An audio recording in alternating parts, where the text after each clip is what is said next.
본 방송에서 제공하는 정보는 투자 판단에 대한 참고 자료입니다.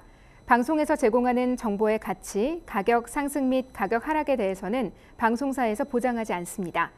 본 방송은 가상 광고 및 간접 광고가 포함되어 있으며 방송에서 나오는 정보는 출연자와 경제적 이해관계가 있을 수 있습니다. 투자에 유의하시기 바랍니다. 본 방송의 제작진 및 출연진은 방송통신심의위원회 규정을 준수합니다. 신종 코로나 바이러스 감염증 사태로 비대면, 비접촉 결제가 급증하면서 전 세계 주요국에서 현금 사용이 줄고 있습니다. 이에 코로나19가 디지털 화폐 도입을 앞당길 수 있다는 분석이 나왔는데요. 실제로 한국은행이 내년부터 디지털 화폐를 시범 운용하기로 했습니다. 네, 지난 6일 한국은행은 디지털 화폐 발행과 관련된 파일럿 테스트를 내년에 시행한다고 밝혔습니다. 이 테스트 추진 일정은 내년 말까지 총 22개월에 걸쳐 진행된다고 하는데요. 한국은행은 디지털 화폐 도입에 따른 기술, 법률적 그런 필요 사항들을 사전 검토하고 2021년 1년간 시스템 구축과 테스트를 진행하겠다는 계획입니다. 이 디지털 화폐는 블록체인 등을 이용한 전자적 형태로 저장하기 때문에 기술적으로는 민간에서 발생되는 암호화폐와 유사합니다. 그러나 디지털 화폐는 가상화폐와 달리 중앙은행의 법적 보증으로 안전한 데다 바이러스 감염이나 분실 등 현금 사용에서 오는 우려와 불편이 사라지게 됩니다. 네, 누구나 쉽고 빠르게 투자할 수 있는 생활 밀착형 재테크 이야기 지금부터 시작합니다.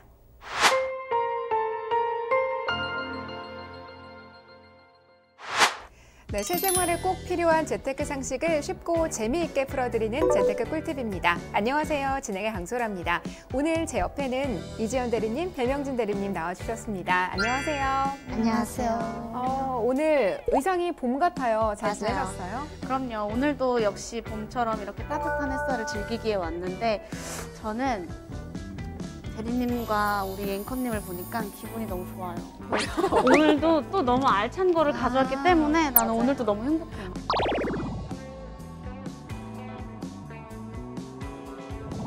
대리님 어떠신가요? 저는 오면서 벚꽃이 굉장히 많이 폈잖아요. 요즘 너무 예쁘죠? 너무너무 예쁘지만 여러분 또 사회적 거리두기 아시죠? 2m 꼭 유지하시고 오늘도 좋은 정보 많이 드리겠습니다.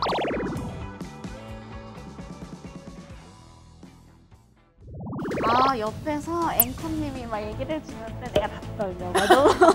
너무 알찬 정보여가지고 내가 다 떨렸어요. 내용이 좀 집중이 되셨나요? 그럼요. 네. 속 들어오지 않았어요? 투자금은 5천만 원 정도 생각하시네요. 목표 수익률은 8%에서 한 10% 정도 되면 좋겠다라고 밝혀주셨고 좀 안정적인 상품을 원한다고 하셨어요. 추천할 만한 상품이 있을까요? 그럼요. 저 P2P에 떠오르는 신흥 강자, 신흥 가수 바로 베로입니다. 실제로 두 분이 현장에서 계시는데 대한 문의가 매주 끊이지 않고 꾸준히 들어오고 있다고 합니다. 특히 이 사연자분께 상품을 추천해 주시는 이유는 뭘까요? 나중에 이렇게 팔 때 시세 차익이 발생을 하면 투자자님은 목돈 마련이 가능하다는 거죠. 우량차주에게서 장기간 동안 안정적인 임차 수익원이 확보가 가능하기 때문에 그래서 추천을 해드립니다. 지금 상품에 투자하실 경우에는 이미 그 집에 살고 계시는 한계차주분들이 있기 때문에 공실 걱정에 대한 그런 부분을 좀 줄일 수 있지 않나. 그래서 안정적인 수익을 낼 수 있다라고 정리를 해주셨습니다.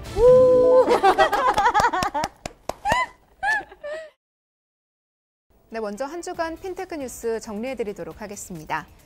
4년간 3천억 원 규모로 조성되는 핀테크 혁신 펀드가 이달부터 본격적인 가동에 들어갑니다. 금융위는 지난 10일 핀테크 혁신 가속화와 코로나19 사태에 따른 핀테크 기업의 투자 유치 어려움 해소를 위해 혁신 펀드를 속도감 있게 운영하고 향후 자금 운용 추이와 시장 수요 등을 보면서 핀테크 혁신 펀드 규모를 6년간 5천억 원으로 확대할 계획이라고 밝혔습니다. 차세대 혁신 금융을 이끌 마이데이터 사업 도입을 앞두고 기존 금융회사와 핀테크 회사들이 전략적으로 동행하는 모습입니다. 당초 핀테크사 위주로 허가가 이루어질 전망이었던 마이데이터 사업이 은행과 카드사로도 확대되면서 기존 금융사들이 빠르게 움직이고 있는 건데요. 은행은 핀테크사를 지원하며 기존의 인프라와 혁신적 기술의 협업을 노리고 있고 카드사 중 일부는 핀테크사와 맞춤형 서비스 경쟁을 벌이기도 했습니다. 금융위원회는 원칙적으로 역량 있는 사업자에 대해서는 마이데이터 사업 진입을 허용해 건전한 경쟁과 산업의 역동성 제고를 추진할 계획이라고 밝혔습니다. P2P 금융업계 투자 한도가 최대 5천만 원에서 3천만 원으로 축소됐습니다. 부동산 투자는 3천만 원에서 1천만 원으로 줄었는데요. 코로나 바이러스의 영향으로 경기가 악화되면서 연체나 부실 위험이 커진 탓입니다. 금융위원회는 지난달 30일 이 같은 내용을 담은 온라인 투자 연계 금융업 및 이용자 보호에 관한 법률 감독 규정과 시행세칙 제정안을 마련했습니다. 한국인터넷진흥원은 오는 15일까지 핀테크 기술지원센터에 입주할 역량 있는 스타트업 기업을 모집합니다. 올해 모집 대상은 창업 5년 이내의 핀테크 유관 분야 사업자 또는 예비 창업자이며 서면과 발표 평가를 통해 총 6개 팀을 최종 선정할 예정입니다. 입주 기업으로 선정되면 연중 24시간 운영 가능한 사무 공간과 입주 환경을 무상으로 제공받고 기술 서비스 개발에 필요한 시설 및 업무 인프라를 제공받는 등 다양한 지원을 보장받게 됩니다. 오는 8월 우리나라에서 전 세계 최초로 P2P 금융 관련 법안이 시행됩니다. 일명 온라인 투자 연계 금융업 및 이용자 보호에 관한 법률인데요. P2P 금융사는 강화된 등록 요건을 적용받고 각종 공시와 배상 의무를 이행해야 합니다. 이로써 투자자는 손실 위험에 대비해 P2P 금융사로부터 다양한 정보를 제공받을 수 있게 됩니다. 한 주간의 핀테크 뉴스였습니다. 네, 저희가 일주일간 핀테크 업계에 어떤 이슈가 있었는지 정리를 해드렸는데요. 새로 신설된 코너예요. 어떠셨나요? 옆에서 앵커님이 막 얘기를 해주는데 내가 다 떨려. 너무 알찬 정보여가지고 내가 다 떨렸어요. 내용에 좀 집중이 되셨나요? 그럼요. 네. 다 속속 들어오지 않았어요? 요즘 특히나 이 핀테크 업계 또 P2P 시장이 굉장히 핫하잖아요. 요즘 같은 불황에도 불구하고 많은 분들이 계속해서 문의를 또 주고 계시고 관심 갖고 계시는데요. 이럴 때일수록 좀 실시간 뉴스들 실제로 어떤 법률이 시행이 되고 있고 업계에서는 또 어떤 이야기가 오고 가는지를 우리 시청자 여러분들께서도 알아두시면 좋을 것 같아서 마련한 코너입니다. 저희가 뉴스를 정리해 봤는데요. 생소한 단어가 하나 등장했어요. 마이데이터라고 이미 대리님들은 아시겠죠? 어떤 사업인지 좀 설명을 부탁드릴게요. 자, 마이데이터는 말 그대로 데이터, 나의 데이터예요. 이런 나의 데이터를 뭐 누군가가 대신 쓰거나 이런 게 아니라 내가 직접 그 정보를 적극적으로 관리하고 통제하는 일련의 과정이에요. 그래서 중요한 건 내 의지에 따라서 이게 관리할 수 있다는 거예요. 뭐 한마디로 정보 제공이랑 그리고 정보 사용의 주체를 기업에서 개인으로 이동했다는 거죠. 뭐 그래서 예를 들면은 기관이나 기업이 보유하고 있는 개인 정보를 내가 직접 내려받아서 동의하에 제3자에게 제공하거나 하면 내 정보를 활용해서 새로운 서비스를 이용하고 활용할 수 있는 거예요. 뭐 가령 예를 들면 금융, 의료, 통신 다양한 부분에서 뭐 자신의 데이터를 활용해서 사용 가능한데 내가 만약에 어제 병원을 갔어요. 네. 병원을 가서 어디 뭐 진단 기록을 받았어요. 그럼 이 기록을 다운받아서 뭐 다이어트를 전문적으로 관리해주는 기관을 찾아가서 보여주고 나에 맞는 내 서비스 해줘요 이러면 그게 바로 마이데이터를 내 통제 하에 관리를 하고 활용할 수 있다는 거죠. 그게 마이데이터입니다. 원리는 간단합니다. 내 데이터, 내 정보이기 때문에 주체가 내가 된다는 거죠. 내가 원하는 정보는 언제든지 요청해서 내려받을 수 있다. 이거죠. 네. 그동안은 이게 좀 안 됐었던가요? 그렇죠. 그 전까지만 해도 사실 어느 정도 내가 접근할 수 있는 개인정보에 한계가 있었는데 그렇게 포괄적으로 넓진 않았어요. 근데 그렇다고 한들 이게 지금 완전히 100% 다 제공되는 건 아닌데 전에 비교해서는 현저히 그 범위가 넓어졌다라고 해석을 하시면 될 것 같아요. 그러면 점진적으로 아마 저희가 접근할 수 있는 범위가 넓어질 텐데요.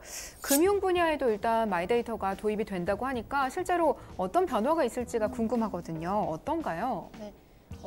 이 마이데이터를 아까 대리님 말씀해 주셨던 것처럼 제가 이어서 얘기를 해보면 이 사업이 부각된 이유 자체가 이 정보 주체가 개인들의 자신이 데이터에서 약간 소외되는 게 문제 제기가 굉장히 많이 돼서 그렇게 진행이 됐었고 이제 금융 마이데이터를 예를 들면은 지금까지 개인의 금융 마이데이터는 이제 개인의 동의를 얻은 뭐 금융사가 이거를 활용하고 또 사용을 하고 있었거든요. 그러니까 내 데이터지만 그들이 사용을 하고 있었죠. 그래서 빅데이터화를 해가지고 이거를 활용하는 체계였던 것이었는데 이제 마이데이터가 확대가 되면서 정보의 주체인 그러니까 개인은 이제 스스로 정한 항목만 선택해서 이제 개인이 신용관리나 그러니까 자산관리, 금융 쪽에서 본다면 그렇게 서비스를 의뢰할 수 있게 되고 보다 좀 능동적으로 활용이 가능하게 됐다고 말씀을 드릴 수 있고요.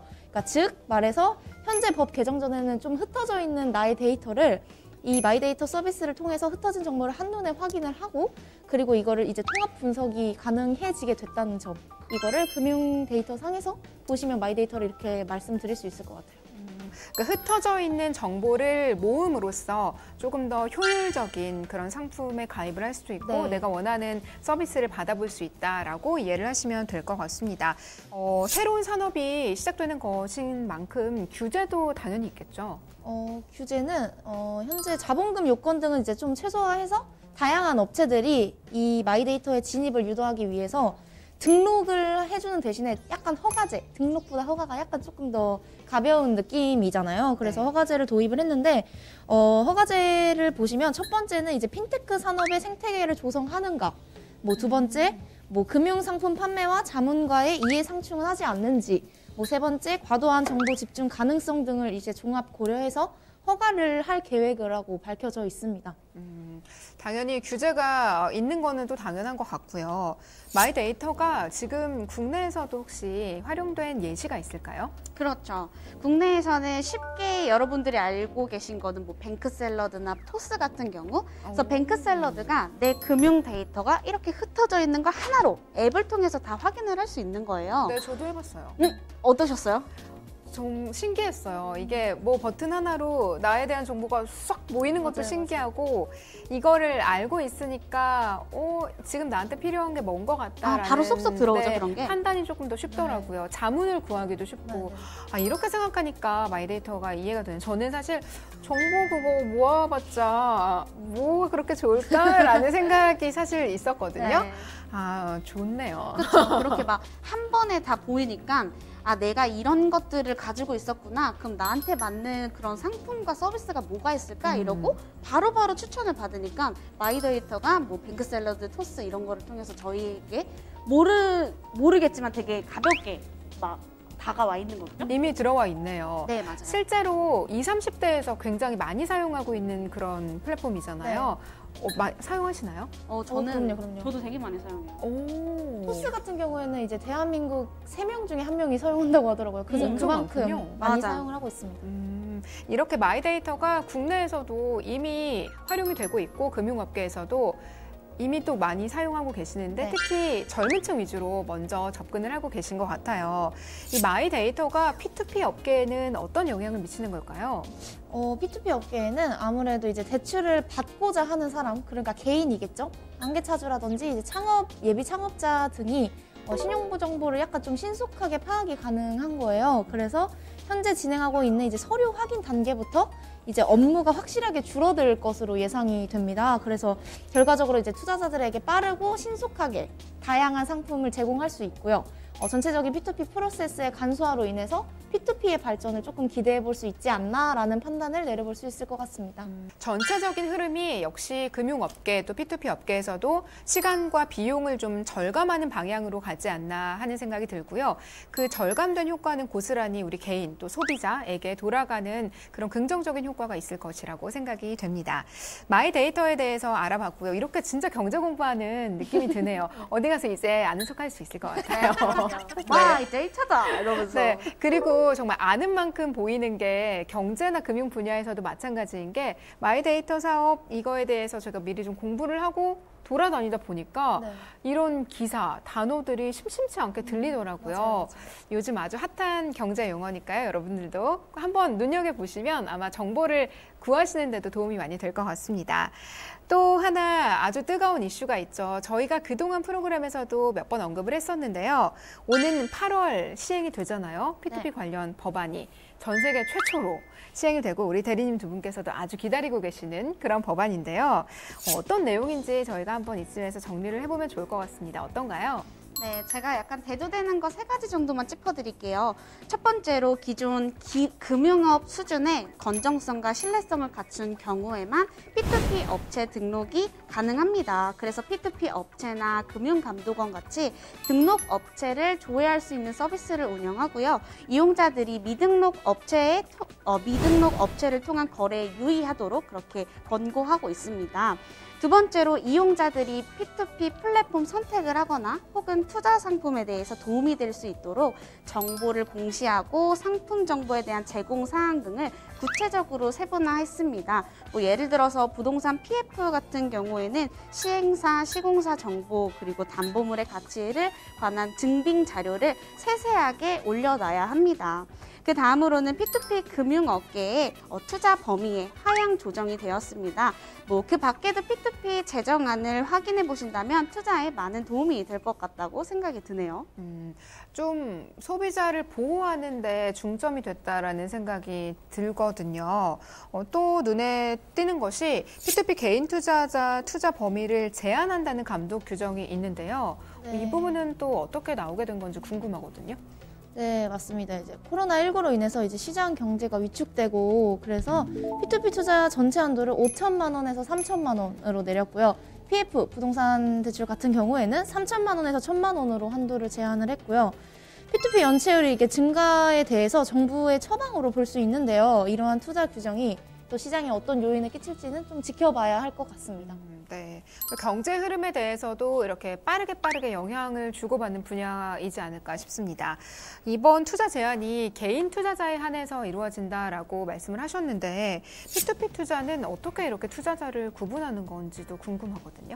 네, 간단하게 말씀드리면은 투자는 원금이 보장되는 게 아니잖아요. 그렇죠. 그래서 자기 결정에 책임을 질 수 있는 투자자냐 아니냐 이거로 구분을 하는 거예요. 금융위 P2P 가이드라인에 따르면 투자자는 총 4가지 종류로 나뉘어요. 그래서 개인 일반 투자자 같은 경우는 별도의 자격 요건 없이 P2P 투자를 모두가 할 수 있고요. 두 번째로는 소득 적격 투자자예요. 바로 단어에서도 들리듯 소득이 적격한 투자자만 이제 투자 한도가 몇 천만 원 더 이상 되는 거죠. 세 번째로는 전문 투자자가 있고 네 번째는 법인 투자자가 있어요. 그래서 세 번째, 네 번째 투자자들 같은 경우는 투자의 한도가 정해져 있지 않아요.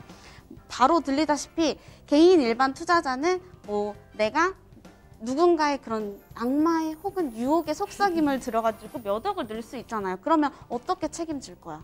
그래가지고 이렇게 이거에 따라서 투자자의 종류를 나눈 거죠. 근데 되게 흥미로운 거는 16살 미성년자도 투자를 할 수가 있어요.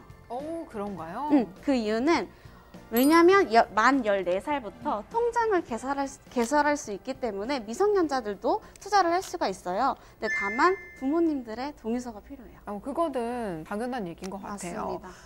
어떻게 보면 그럼 이렇게 투자 한도, 이렇게 개인 투자자의 제한을 둔 것이 투자자를 보호하기 위한 목적이라는 생각이 드는데 맞나요? 맞습니다. 네. 그러면 이 금융당국이 기존에 예고한 이 P2P 금융업법 시행 전에 이렇게 한도를 낮춘 특별한 이유가 있을까요? 최근에 코로나19 등의 영향으로 이제 부동산이나 소상공인, 이제 개인신용대출의 연체 부실이 발생할 가능성이 높아지고 있잖아요. 그래서 투자자에 대한 피해가 좀 우려가 많이 또 다수가 제기가 됐고, 그래서 이러한 한도를 낮추게 된 계기가 되지 않았나라는 생각을 해봅니다. 그러면 앞으로 또 이 상황을 추이를 지켜보고 난 다음에 법률 시행되기 전이나 후나 조금 다시 조정이 될 가능성도 있다라고 봐도 될까요? 그럼요. 제가 금융위원회 소속은 아니라서 확답은 못 드릴 텐데 지금 코로나 영향 때문에 이렇게 투자자들과 차주를 보호하려는 그런 심세가 보이면은 분명히 국제가 나아지면, 국제 정세가 나아지면 또 이렇게 상승세를 타지 않을까 싶습니다. 네, 개인 의견이었고요. 참고해 주시기 바랍니다. 저희 방송 보시면서 궁금하신 점 있으신 분들은 언제든지 전화 주세요. 0221-2330번으로 전화 주시면 이렇게 상담도 해드리고 전문가의 친절한 상담 바로바로 받아보실 수가 있으니까요. 전화 문의도 많이 해주시기 바랍니다.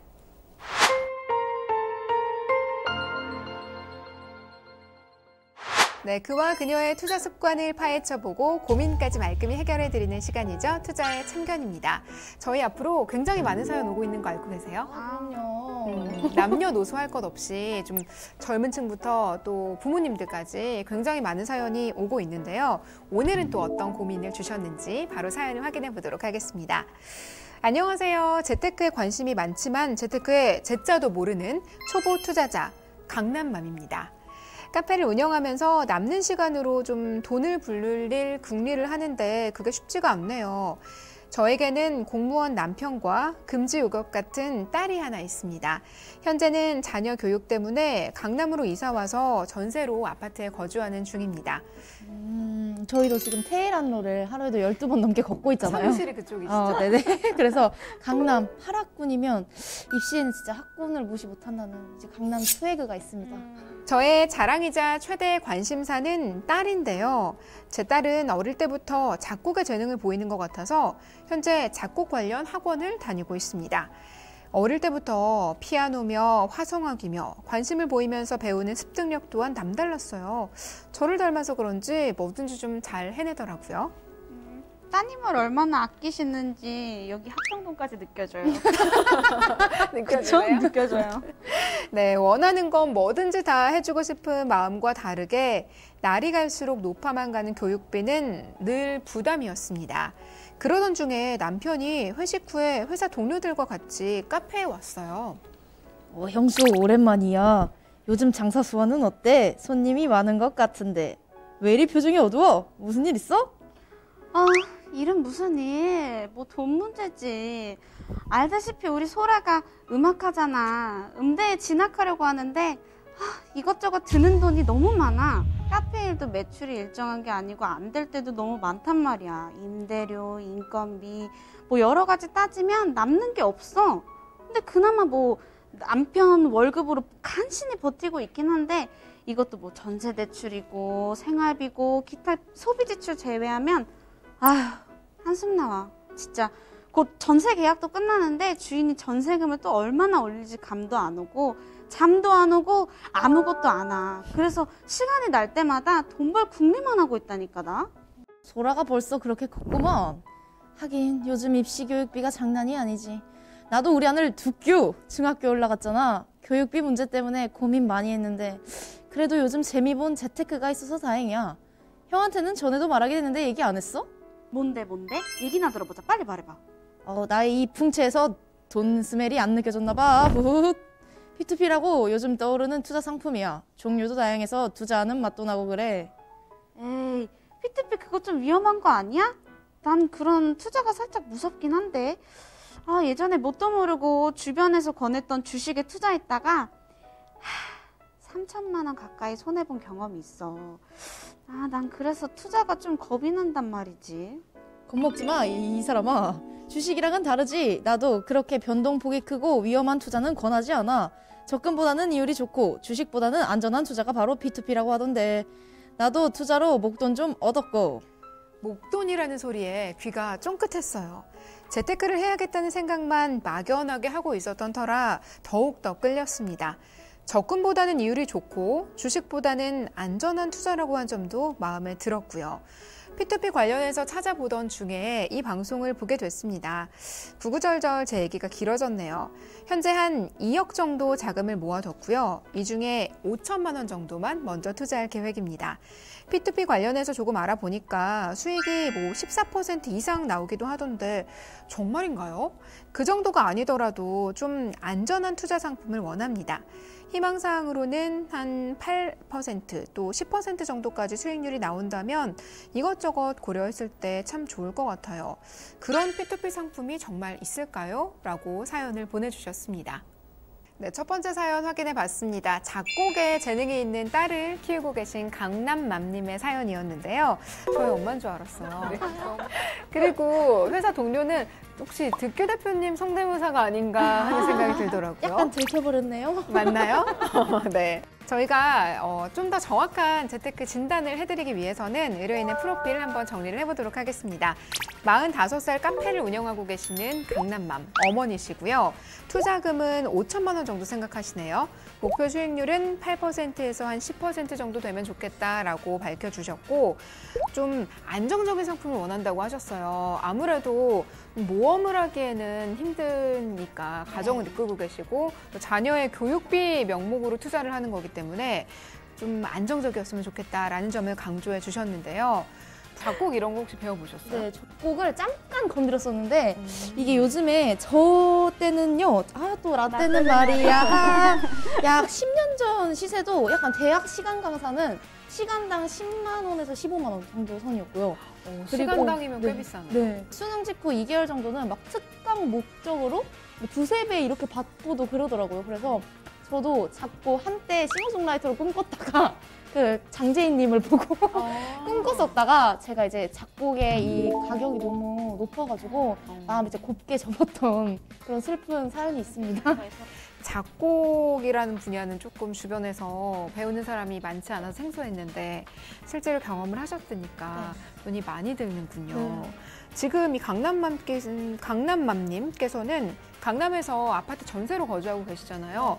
혹시 좀 거주지를 옮겨서 생활하시면 경제적으로는 좀 더 여유가 생기지 않을까 싶기도 한데 자녀 교육, 학구는 진짜 아까 말씀하셨듯이 절대 무시 못한단 말이에요. 근데 요즘 학원 찾는 어플까지 생겼대요. 강남 엄마라고 저도 처음 들어봤는데 여기에 왜 이사를 가지 못하는가에 대한 해답을 여기서 찾을 수가 있어요. 그 어플에 등록된 학원만 해도 10만 건이 넘고 학원 리뷰도 심심치 않게 올라오고 있대요. 또 뭐 약 5만 명 이상의 학부모님들이 가입을 하고 있다고 해요. 그래서 뭐 작년에 굉장히 뜨거운 인기를 끌었던 하늘성 알죠? 하늘성 알죠? 하늘성도 뭐 자녀들 대학 입시 때문에 되게 처절한 몸부림을 적나라하게 보여주는 그런 드라마였죠. 거주지를 옮기는 일은 아마 이 소라가 대학에 들어갈 때까지는 좀 힘들지 않을까 하는 생각도 드네요. 지금 어머니께서는 카페 일을 하고 계신다고 하셨는데 주변에 혹시 카페를 뭐 창업하시거나 운영하고 계시는 분이 있으세요? 네, 저는 친구들이 조금 하고 있긴 한데 카페는 사시사철 다 잘 되잖아요. 여름에 가면은 사람이 많잖아요. 여름 가면 아이스 먹고 겨울 가면 밥 먹으면 되니까. 근데 이 친구는 또 개인 카페만의 이제 시그니처 메뉴가 있기 때문에 되게 안정적인 수입을 얻더라고요. 단골이 많아서 그런지 모르겠지만 그래서 한 달에 이제 200만 원 정도 이렇게 벌고 있는데 이 사연자분은 얼마를 벌고 계신지는 자세하게는 모르겠지만 지역이 지역인지라서 조금 더 힘드실 수도 있을 것 같고 그리고 이제 카페가 되게 기하급수적으로 늘어나고 있는 상황이잖아요. 그래서 조금 옛날보다는 장사가 안 될 수도 있을 것 같다라는 생각이 들기도 하고요. 19년도 7월 기준에서 이제 전국으로 영업하고 있는 커피 전문점이 7만 1,000곳에 이르는 것으로 나타났다고 하더라고요. 이분이 알아보시던 중에 수익률이 한 14% 정도까지 나오는 그런 P2P 투자도 있다고 들었다. 맞냐라고 질문을 주셨어요. 그런 게 진짜 있습니까? 사실 이거 창업하지 않으셨으면 프랜차이즈 대출 올해 드리려고 했었는데 이미 하셨으니까 영업맨이네. 그렇죠. 수익률이 높은 거 몇 개만 말씀을 드릴게요. 네. 뭐 부동산 PF 건축자금 대출 같은 경우, 뭐 MPL, 동산 P2P, 직장인 소액 대출, 뭐 기타 여러 P2P 상품은 사실 되게 수익률이 높은 편이에요. 그래서 이런 상품군을 추천해드리고 싶지만 아시죠? 하이리스크, 하이리턴. 굉장히 이런 것 때문에 다른 상품을 또 추천을 해드리고 싶네요. 네, 지금 수익률 한 8%에서 10% 정도 원한다 하셨습니다. 추천할 만한 상품이 있을까요? 그럼요. 저 P2P계에 떠오르는 신흥 강자, 신흥 가수 바로 베로베로 SLB입니다. SLB 또 나왔죠? 네, SLB가 또 등장했습니다. 그만큼 현재 P2P 업계에서 가장 핫한 상품이 바로 SLB다. 이렇게 생각하시면 좋을 것 같아요. 하지만 아직도 도대체 SLB 뭐냐 싶은 분들도 계실 거고요. 또 방송 오늘 처음 보는 분들도 계실 테니까 정리부터 하고 넘어갈까요? SLB 뭔가요, 대리님? SLB는요. 한계차주 주택 매입 사업입니다. 정부나 은행이 하우스포의 집을 시가보다 조금 싼 값에 사주되 이제 집을 판 사람에게는 그 집을 일정 기간 동안 임차해서 살 수 있는 권리 하나랑 되살 수 있는 우선 매입권 권리를 보장해주는 방식을 말하고 있습니다. 사연자분께 SLB 상품을 추천해 주시는 이유는 뭘까요? 네, 사연자님이 안정적인 상품을 원한다고 하셨잖아요. 이 SLB는 한 P2P 업체가 우량신용 등급자, 즉 1등급에서 4등급 정도 되는 그런 우량신용 등급자를 우선 심의 대상으로 한다고 해요. 그래서 연체 가능성이 낮은 거죠. 이 우량차주에게서 장기간 동안 안정적인 임차 수익원이 확보가 가능하기 때문에 그래서 추천을 해드립니다. 두 번째는 나중에 5년 후에 주택을 매각할 때 감정가가 하락할 경우 그럴 때가 있잖아요. 근데 걱정하지 마시라고요. 왜? 주택을 매입할 때 시세 대비 20%에서 60% 할인된 그런 LTV 구간의 가격을 통해서 구매하기 때문에 나중에 손해를 볼 가능성이 현저히 낮다고 말씀드릴 수 있을 것 같습니다. 세 번째는 나중에 이렇게 팔 때 시세 차익이 발생을 하면 투자자님은 목돈 마련이 가능하다는 거죠. 좀 안정적인 투자를 원하셨기 때문에 SLB를 추천해 주셨다는 생각이 드는데 투자자 입장에서 안정적인 수익을 낼 수 있는 그 원리도 좀 궁금하거든요. 어떤 이유 때문일까요? 네, 바로 세를 내는 사람이 정해져 있어서라고 말씀드릴 수 있는데요. 투자자가 보기에는 이제 이 임차인이 내는 월세. 네, 월세. 감사합니다. 월세로 저희는 투자 수익을 얻는 거잖아요. 그래서 이 한계차주가 돈이 없는 상태이기 때문에 저희 SLB 펀딩 상품의 대출을 받았다고 해도 과언이 아닌데, 만약에 이 집을 팔았다고 한들 이사를 갈 땐 이사 비용이 들 것이고, 그리고 SLB는 기존 월세보다 싸게 살 수 있는데 어딜 가겠습니까? 그리고 SLB의 그 펀딩 상품 조건 중에 다주택 소유자, 그러니까 현 거주 충족 조건이 되어 있어야 되기 때문에 그 사람은 그 집에 살고 있어야 되고, 그러므로 이제 공실 위험이 굉장히 낮아요. 그래서 이거를 안전하다고 말씀을 해드릴 수 있고요. 그 임차인은 이제 매달 월세를 내기 때문에 수익이 확실하다고 말씀을 드릴 수 있겠죠.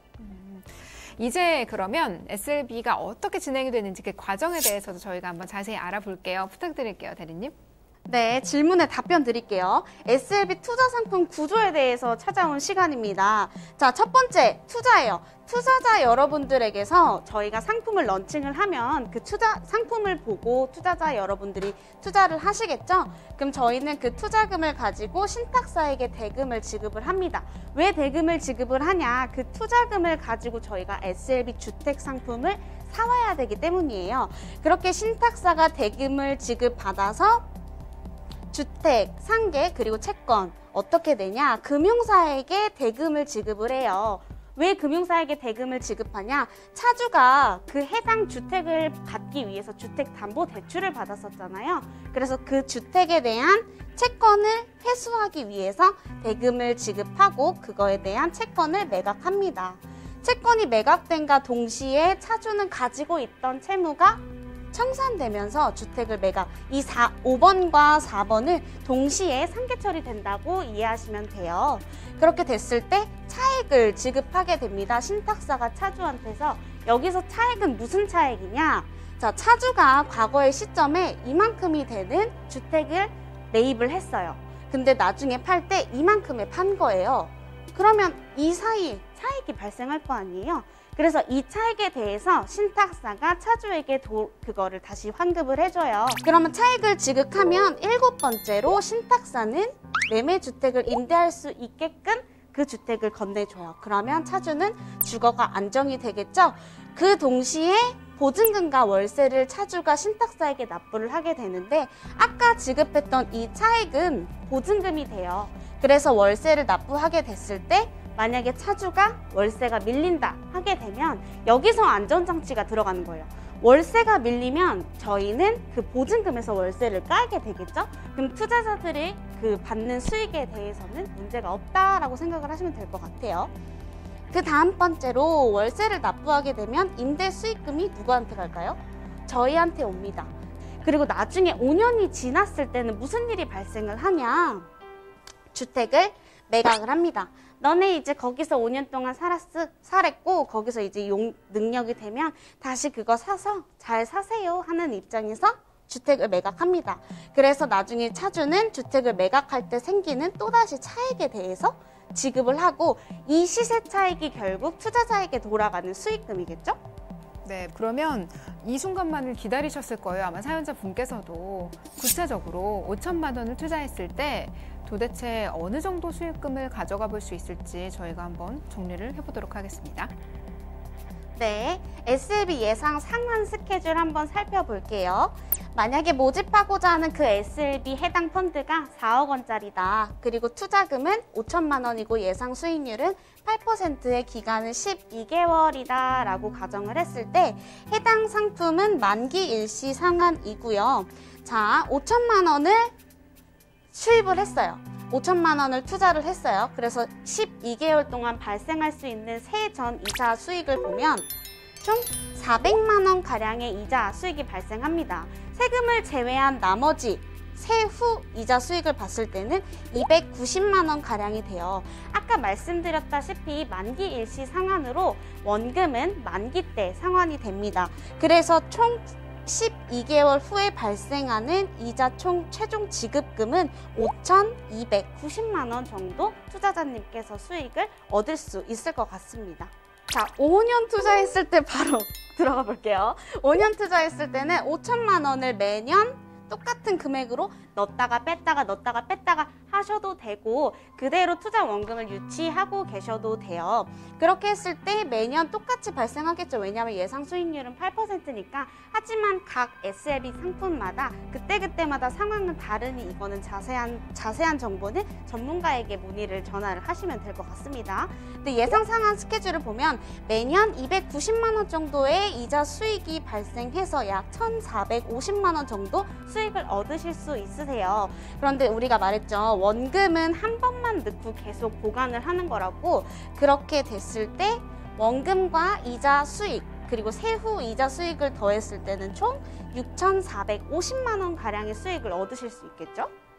네, SLB의 구조와 또 상환 스케줄까지 정리를 해봤습니다. 5년간 5천만 원을 투자했을 때 약 1,500만 원 정도의 수익을 얻을 수 있다라고 정리를 해주셨습니다. 이 수익금을 보고 나서는 더 SLB에 관심이 많이 생기실 것 같아요. 그렇다면 SLB 투자에 관련된 조언 한마디씩 들어볼까요? 꿀팁 한마디씩 정리 부탁드릴게요. 먼저 대리님부터. 네, 저는 리스크 헤지를 확인해라 라고 말씀을 드리고 싶어요.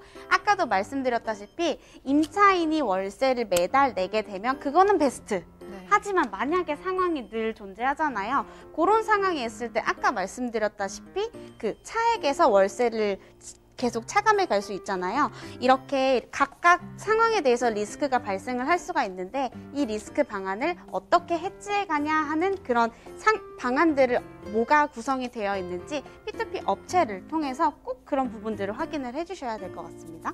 자, 그럼 배 대리님의 꿀팁은 뭘까요? 저는 한계차주의 정보를 꼼꼼하게 파악해라라고 말씀드리고 싶은데요. 한계차주의 신용을 보고 투자를 하는 그런 상품이니까 그래서 투자의 이익과 관련되어 있으니까 꼭 한계차주의 정보를 꼼꼼하게 확인하셨으면 좋겠습니다.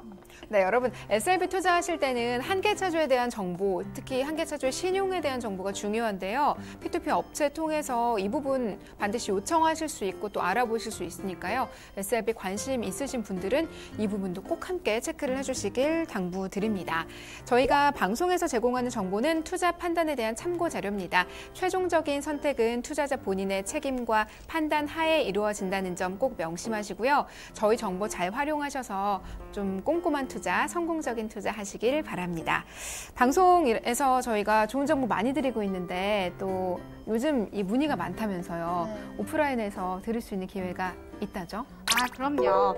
떠오르는 SLB 시장 파헤치기. 장소는 서울 강남구 테헤란로 3원타워 303호고요. 시간은 매주 수요일 오후 2시입니다. 선착순 20분께만 이 고급 정보를 드리니까요. 꼭 02-2128-3330으로 전화 예약 부탁드립니다. 네, 02-2128-3330번으로 전화 주시면 저희가 방송 중 또 방송 끝난 이후에도 언제나 전문가의 상담 도와드리도록 하겠습니다.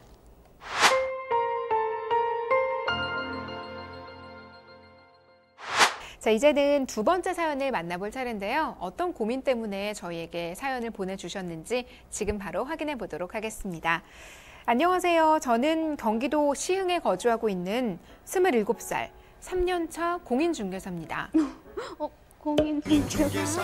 아, 이게 생각이 나네요. 반사적으로. 네, 젊은 나이에 공인중개사가 되셨네요. 제가 최근에 불안한 마음에 이것저것 유튜브에서 좀 찾아보다가 재테크 꿀팁 영상을 보게 됐는데요. 조언을 좀 얻을 수 있을까 해서 이렇게 사연을 보내봅니다. 제가 공인중개사가 된 건 참 자연스러운 일이었습니다. 어머니가 공인중개사 사무소를 운영하고 계셔서 졸업을 할 때쯤 자격증 하나 따놓자라는 생각으로 시험에 도전했는데 5개월 만에 합격해버렸습니다.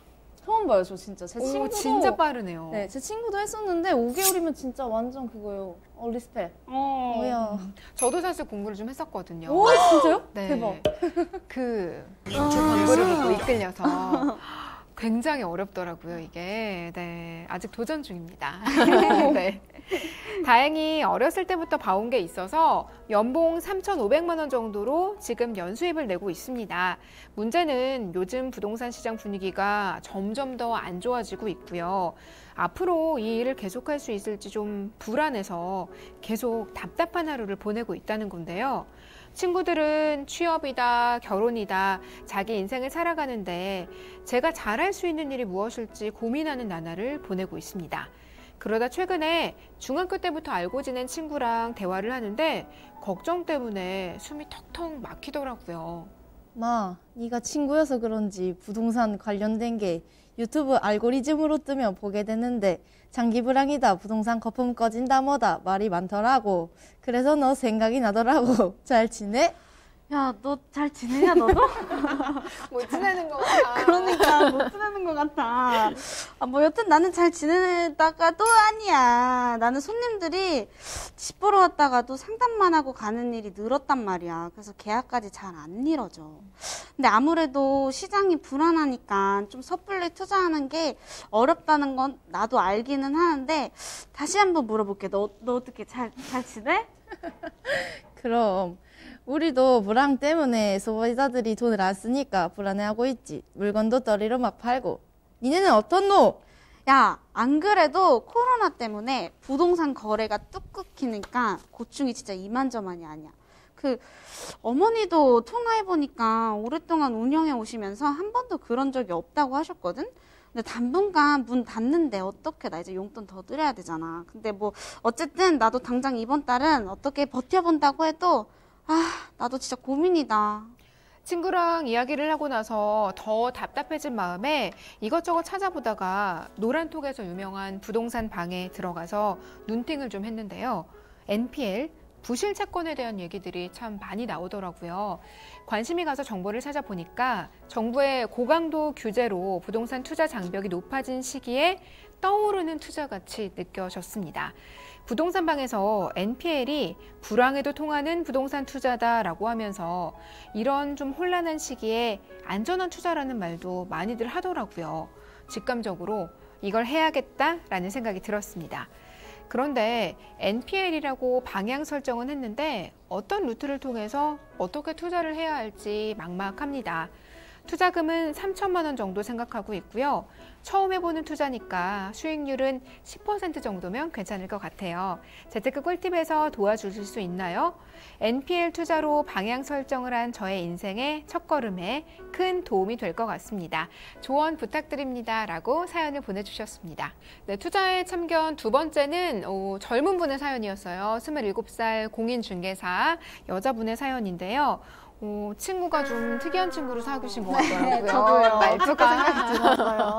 네, 좀 참 재밌게 잘 들었습니다. 네, NPL 투자에 대해서 관심을 갖고 계시는데 어떻게 해야 되지? 이렇게 막막해하던 차에 저희 방송을 보시고 또 고민을 의뢰해 주셨습니다. 정확한 진단을 위해서 프로필부터 다시 한번 살펴볼게요. 27살 여자분이시고요. 직업은 공인중개사 하고 계십니다. 투자금 3천만 원 정도 생각하고 계시는데 목표 수익률은 10% 정도였으면 좋겠다라고 해주셨어요. 일단 그 부분이 지금 이 뇌리에서 잊혀지지가 않아요. 공인중개사를 5개월 만에 합격했다. 어떻게 생각하시나요, 배대리님? 5개월은 진짜 말도 안 되는 것 같은데 왜냐면은 제 친구가 공인중개사를 하고 있어요, 지금. 지금요? 네, 근데 그 친구는 1년 만에 합격을 했다고 하더라고요. 근데 그것도 되게 잘한 네, 거죠. 맞아요. 그래서 그 같이 공부를 했었던 친구들이랑 얘기를 해보면 제 친구가 진짜 빨리 된 케이스거든요. 근데 저는 5개월을 진짜 처음 봤어요. 아무래도 어릴 때부터 어머님의 일을 네. 좀 도와드리고 맞아요. 그런 그 경험이 긍정적으로 작용을 했던 것 같습니다. 요새 공인중개사 하시는 분들은 좀 어떤지 궁금하네요. 사실 코로나19 때문에 여러 가지 업계 타격을 안 받은 업계가 없잖아요. 공인중개사 사업도 뭐 개인 사업이라면 사업이고 사람들이 또 많이 오가야지 잘 되는 사업이기도 한데 어떤 영향이 있는지 좀 알고 계시나요? 네, 그 의뢰인분 말처럼 지금 부동산 고강도 규제로 되게 투자가 좀 많이 막힌 상황이에요. 근데 엎친 데 덮친 격으로 이제 코로나19 때문에 더 이제 투자를 꺼려하시게 되겠죠. 이렇게 정말 답이 없는 상황인데 지금 코로나19 확산 여파로 부동산 공인중개사 사무소가 개업은 줄고 폐업이 지금 늘어난 것으로 나타났어요. 한국공인중개사협회에 따르면 같은 기간에 폐업하는 수가 1.3%가 증가했다고 하는데 이게 전월보다 폐업이 늘어난 게 이제 2018년도 이후 처음 있는 일이라고 하네요. 네, 이 두 번째 사연자 분께서는 부동산 NPL에 좀 투자하고 싶다 이렇게 문의를 주셨습니다. 이번에도 처음 방송 보시는 분들 위해서 먼저 NPL 어떤 건지 개념부터 좀 짚고 넘어가겠습니다. 네, NPL 관련해서 제가 설명을 해드릴게요. 은행이나 금융사가 해당 채권의 원금 혹은 이자를 3개월 동안 회수하지 못한 부실 상태의 채권을 말을 하는데요. 대출자의 입장에서는 이자와 원금을 3개월 동안 연체했었을 때라고 말씀을 드릴 수가 있고요. NPL 투자는 이제 부실 채권에 대한 투자를 의미를 하거든요. 그렇다면 이제 원금도 못 내고 이자도 못 내는 이 부실 채권을 뭘 믿고 투자를 하냐라고 말씀을 하실 텐데요. 그것은 바로 부실 채권이 가진 우량 담보에 있습니다. 그러니까 NPL이 쉽게 말해서 부실 채권에 투자한다. 표면적으로는 그런데 부실한 채권에 어떻게 투자를 하냐? 이렇게 걱정하시는 분들께 드리는 말씀입니다. 사실은 그 투자 가치가 우량 담보에 있다. 이렇게 말씀을 해주셨는데요. 조금 더 자세히 들어가 볼까요? 네. 은행에서 이제 대출자에게 돈을 빌려줄 때 부실이 발생할 수 있잖아요. 이처럼. 그래서 부실 발생 상황을 대비해서 이제 해당 채권에 다양한 안전장치를 적용을 해야 되는 게 당연한 부분이고요. 그래서 이 안전장치 중에 이제 NPL 투자 성공을 위해서 가장 유익 있게 보셔야 하는 것은 바로 이 담보라고 말씀을 드릴 수 있고요. 네. 인적 담보는 이제 개인 신용 대출 때 사용을 하는 거고, 물적 담보는 이제 부동산 담보 대출 때 사용을 한다고 생각을 하시면 됩니다. NPL이 부실 채권에 투자를 하는 거잖아요. 이걸 개인이 직접 사고 거래를 할 수 있는지도 한번 설명 부탁드릴게요. 네, 결론은 개인은 지금은 못 산다. 지금은 못 사요. 근데 법이 바뀌기 전에는 개인이 부실채권을 사는 걸 가능했었어요. 뭐 실제로 개인 투자자 비중이 NPL 시장의 약 20%를 차지했었고요. 그 규모는 연간 한 6조 원으로 규모가 정말 작지가 않았었단 말이에요. 그런데 이제 16년 7월 25일부터 대부업법이 개정됨으로 인해서 개인 투자자가 NPL을 직접 매입하지 못하게 됐어요. 그 이유는 채권이 여러 사람에게 무분별하게 들어가는 걸 방지하고자라고였다고 해요. 그래서 부실채권에 투자를 원하는 개인은 부실채권을 사고 관리하는 자산관리회사인 AMC를 통해서 투자를 하거나 혹은 NPL 채권을 관리하고 혹은 펀드를 취급하고 있는 P2P 업체를 통해서 간접 투자가 가능합니다. NPL 투자 상품이 이렇게 말씀을 드렸을 때는 굉장히 지금 좋은 점들만 있거든요. 뭐 시세보다 저렴하게 해서 또 비싸게 팔고 좀 안정적이고 이런 생각 많이 드는데 위험 요소가 있다면 어떤 것들이 있을까요? 그럼요. 여러 투자 상품들은 모두 리스크를 가지고 있죠. 그중에 조금 대두되는 거 몇 개만 짚어드릴게요. 자, 첫 번째는 배당금이 전액 회수가 불가능할 경우가 있으니 주의를 하셔라 라고 말씀을 드려요. 왜냐하면 경매에서 NPL 투자는 뭐 근저당권을 사서 제3자에게 경매를 하는 방식이기 때문에 낙찰을 받으면 배당금을 받을 수 있습니다. 하지만 경매 낙찰가가 채권액보다 낮으면 채권액을 전부 회수하지 못할 수도 있기 때문에 이 점을 주의해 주셔야 되고요. 두 번째는 복잡한 권리관계를 가진다라고 말씀을 드려요. 왜냐하면 자산관리회사나 금융사나 아니면 채권을 가지고 있는 채무자나 채권자나 굉장히 많은 권리관계를 가지고 있기 때문에 이런 걸 개인이 직접 투자하는 방식도 안 될 뿐더러 개인이 그거를 모두 검토해 볼 수 없기 때문에 반드시 중간에 어느 업체를 끼시고 그 업체가 안정적인 회사인지 괜찮은 회사인지 확인을 해보신 다음에 투자를 하시는 것을 권해드립니다. 마지막으로 담보물건의 가치 파악이 선행이 되셔야 해요. 왜냐하면 NPL 투자할 때 배당이 아니라 직접 낙찰을 고려하게 되신다면은 그 채권의 목적물인 부동산 가치 평가가 높은지 낮은지 이 부동산이 공실이 너무 많아서 그래서 그 차주가 이자를 못 내서 이게 부실 채권이 된 게 아닌지 이렇게 어느 상황이 있는지 모르니까 직접 현장에 방문하셔서 이 물건이 컨디션이 어떻게 되어 있는지 꼭 평가를 해보시고 투자를 하시길 권고해드립니다. 네, 이런 위험 요소가 있다라고 미리 정리를 해주셨는데요. 위험 요소가 있다면 당연히 그에 맞는 안전장치도 필요하다는 생각이 듭니다. 준비가 되어 있을까요? 네, 맞습니다. 안전장치도 분명 있겠죠? 그래서 NPL 안전장치에 대한 구조를 설명드릴게요. 투자자 여러분들은 직접 투자를 안 된다고 이제 지연 대리님께서 말씀해 주셨던 것처럼 직접 투자는 안 되고요. 간접 투자를 하겠죠. 바로 P2P 업체에게. 그러면 대출자인 NPL 투자 전문 법인이 있잖아요. 이 분들에게 이제 담보 부동산뿐만 아니라 약속 어음 공증을 받게 되는데요. 이것 또한 리스크를 좀 줄일 수 있는 안전장치라고 말씀을 드릴 수 있어요. 예를 들어서 차후에 이제 NPL 채권으로 원금 회수가 전부 불가능한 상태가 온 거예요.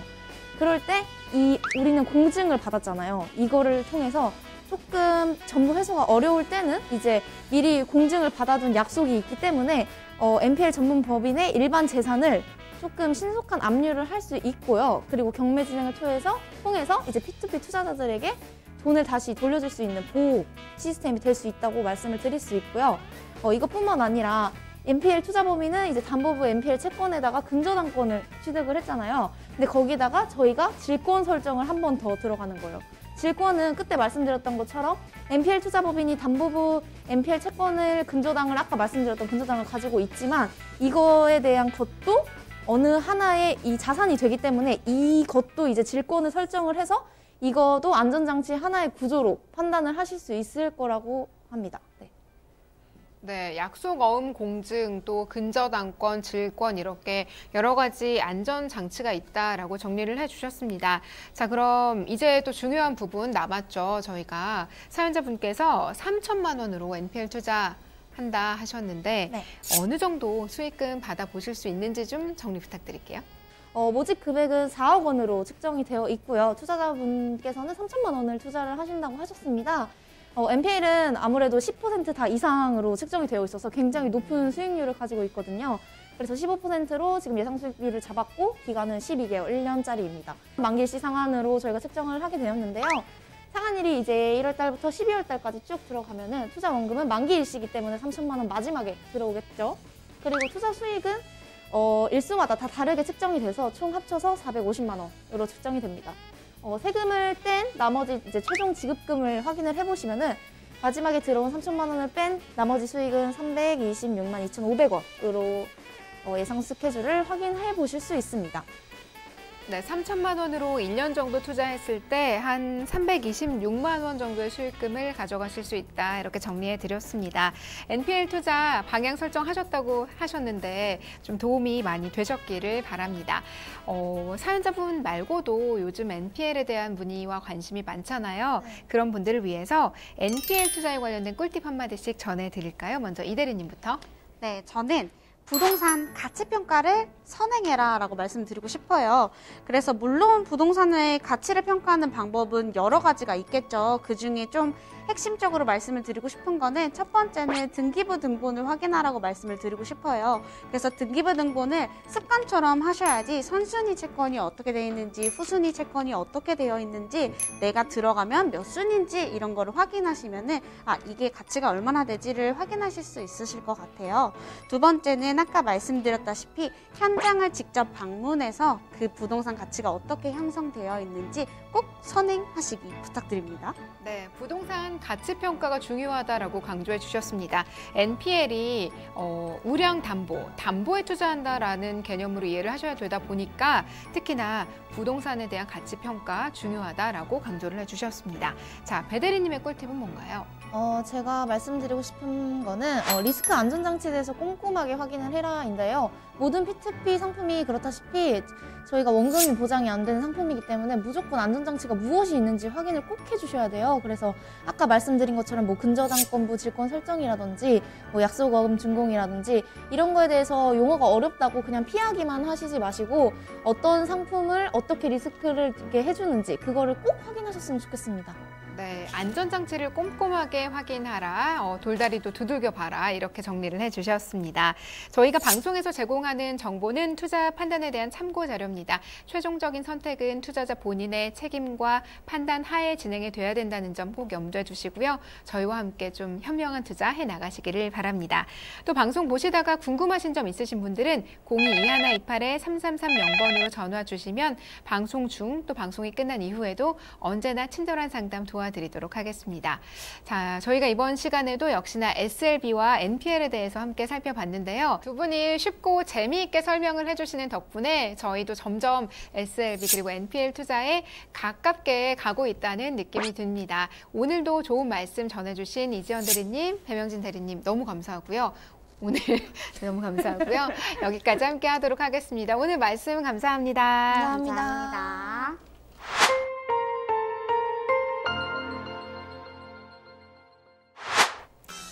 생활 밀착형 핀테크 정보 토크쇼 재테크 꿀팁. 오늘은 한계차주의 주택을 매입한 후에 안정적인 월세 수익을 얻을 수 있는 SLB 투자와 또 부실채권에 투자하는 NPL 상품에 대해서 살펴봤습니다. 요즘 투자처 고민하시는 많은 분들께 도움 되셨기를 바랍니다. 더불어 모든 투자에는 수익과 위험이 공존할 수 있다는 점 항상 명심하시고요. 저희와 함께 하시면서 성공적인 투자, 현명한 투자 하시기를 바랍니다. 방송 시청하시다가 궁금하신 점 있으신 분들은 022128-3330번으로 전화 주시기 바랍니다. 방송 중은 물론이고요. 방송 끝난 이후에도 언제나 친절한 상담 도와드리도록 하겠습니다. 오늘 준비한 내용은 여기까지고요. 저희는 그럼 다음 주 이 시간에 또 알찬 경제 상식, 재테크 상식 갖고 돌아오도록 하겠습니다. 시청해주신 여러분 고맙습니다.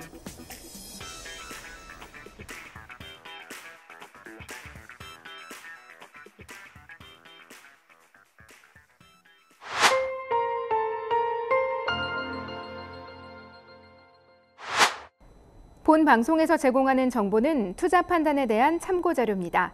방송에서 제공하는 정보의 가치, 가격 상승 및 가격 하락에 대해서는 방송사에서 보장하지 않습니다. 본 방송은 가상 광고 및 간접 광고가 포함되어 있으며 방송에서 나오는 정보는 출연자와 경제적 이해관계가 있을 수 있습니다. 투자에 유의하시기 바랍니다. 본 방송의 제작진 및 출연진은 방송통신심의위원회 규정을 준수합니다.